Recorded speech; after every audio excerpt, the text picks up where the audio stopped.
Good morning, students. I hope you all are well and fine. Today we will start a new topic, that is natural vegetation. Now by this name you can easily understand the way the vegetation will be grown naturally, that is obviously natural vegetation. Now if you are asked to write the definition of this, so what we will write? You will write natural vegetation means it refers to that plant cover which has not been disturbed by humans, especially the grasses, the forest zone, vegetation cover of a particular area that will come under this natural vegetation. So what is the main important point over here? The natural vegetation have not been disturbed by human beings, by humans. So what are the examples? Now the vegetation cover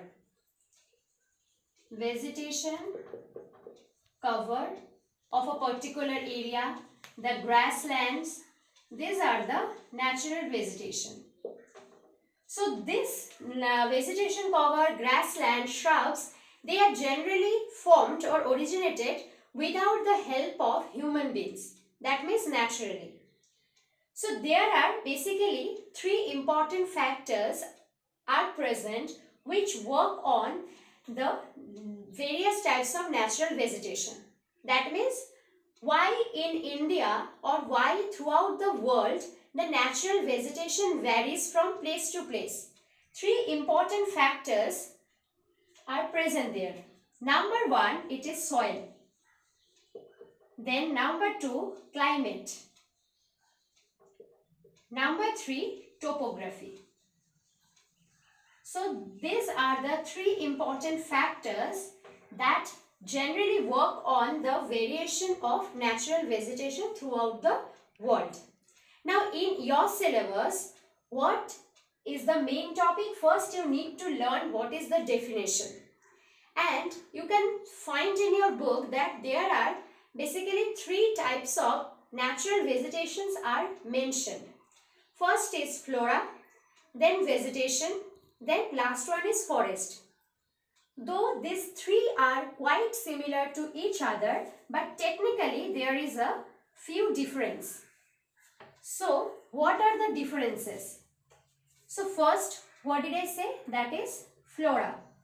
Flora means a land which is covered by several types of plant species, that is flora. Like if you consider the Himalayan region, eastern Himalayan region, okay, here you can find in the bottom part tropical type of vegetation, tropical vegetation. You go here, in the middle part you will get temperate. Then at the top of the mountain, alpine. So according to the height, in the variation of the height, the natural vegetation will also be different types. So flora we done. Now next is vegetation. What is vegetation? Vegetation means assemblage of plants with several species, obviously association with grasses, shrubs like this. Okay, these are the vegetations. Now tropical type of vegetation is there. Now another is desert type of vegetation are also there. So these are the important points. Now last one is forest. You all know what is forest. Forest means obviously a land which will be covered by several types of plants, grasses, shrubs like this. See, the 3 points are quite same, like flora, forest and vegetation. But there is some technical differentiation present. So you have to look up to this. Now, so these points you just please go through once to understand better the natural vegetation. Now what is most important here? The importance or the significance of natural vegetation. So, according to your syllabus, you have to go through this importance of natural vegetation. We can divide the importance of natural vegetation into 4 parts. First is productive importance.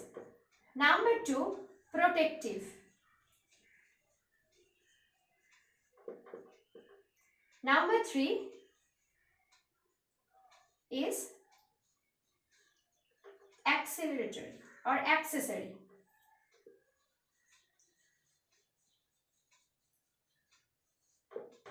Okay, so these are the basic important things that is related to natural vegetation. Now, why this natural vegetation is important for whole world? Number 1, natural vegetation or plants or forest, they provide us so many important goods for the survival of the people. Now, what is that? The woods, bamboos. Okay, woods and bamboos, these are also used in making the furnitures, mats and so on.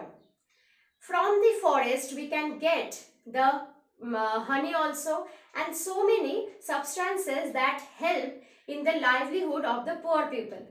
Done. Then, natural vegetation or forest. This is also important. First, it is giving us the wood, then bamboo, etc. Now, second, forest or vegetation cover, it also absorbs from the environment carbon dioxide. We all know this is absorb CO2 and release oxygen. Okay, by this process, the balance is generally taken place in the environment. Then, the forest or the natural vegetation, it also helps in formation of tourism, in formation of any recreational purposes. So, this is also important for recreational purpose.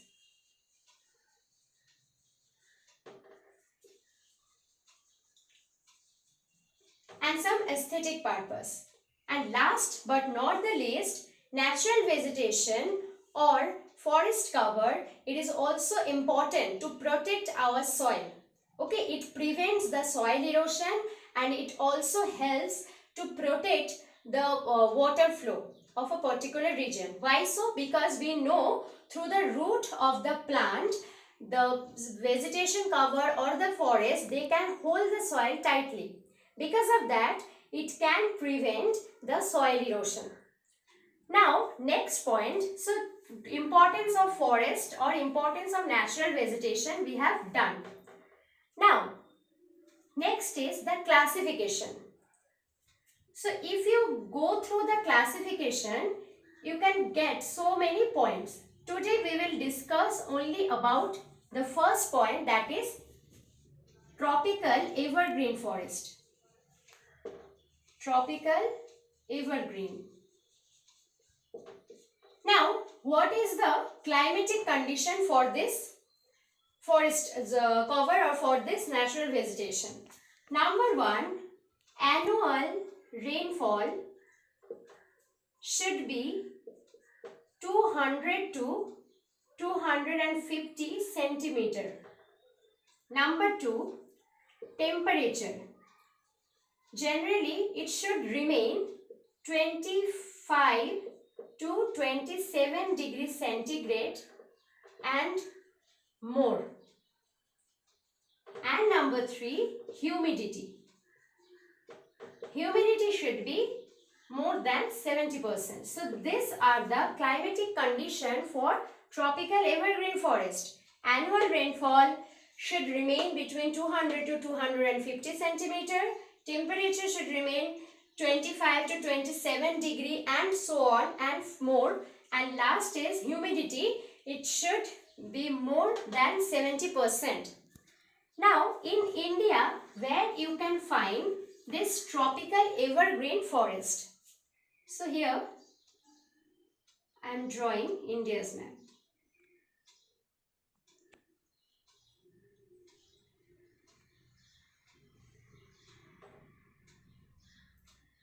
roughly I am drawing this so you can understand. Basically, tropical evergreen forest you can find in the South India, okay, in the Western Ghat zone, some portion of Eastern Ghat. So this region is generally dominated by tropical evergreen forest. Done. So what did we discuss? First, what is the climatic condition favorable for tropical evergreen forest? Number 2, where you can find? You can find it near Western Ghat. Under this Karnataka, Tamil Nadu, Kerala, this region will come, and then some part of Eastern Ghat. That means some part of this Tamil Nadu and some portion of South Andhra Pradesh. Okay. So distribution also we have completed. Now what are the characteristics? Third point is characteristics. The basic characteristics of tropical evergreen forest is, number 1, the height of the trees is more than 60 meter. In this forest, it is generally very dense type of forest. So it is dense. Here you can find the layer or multi-layer trees you can find over here. So multi-layered trees. Generally, in this forest, 3 tiers of trees are present. The top part of the tree is known as canopy. Canopy means basically, suppose you are just thinking the umbrella. Okay, canopy means the umbrella of the forest. Now, what is this canopy? Just look at here.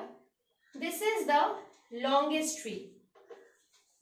Under this tree. Then grasses and shrubs. So what will happen? Sun is giving rays like this. So sun rays will be getting by this zone. So the taller or the tallest tree, they will get the sunlight. But the trees and the shrubs that is on the ground, hardly they will get the sunlight. So the growth of this vegetation is very less in this area. Why? Because of the canopy or the umbrella-like structure of the tallest trees. So this is the basic characteristics of this type of vegetation and forest. Now the uses. In this forest, rosewood, ironwood, these are the 2 important products or 2 important ingredients that we can find. And rosewood is very much important for manufacturing the furnitures. Okay, so rosewood is one of the important ingredient that is used in manufacturing furniture, and another is ironwood. This is also important. So these are the basic characteristics of tropical evergreen forest. In our next class, we shall discuss about the rest of the classification of this natural vegetation. Thank you.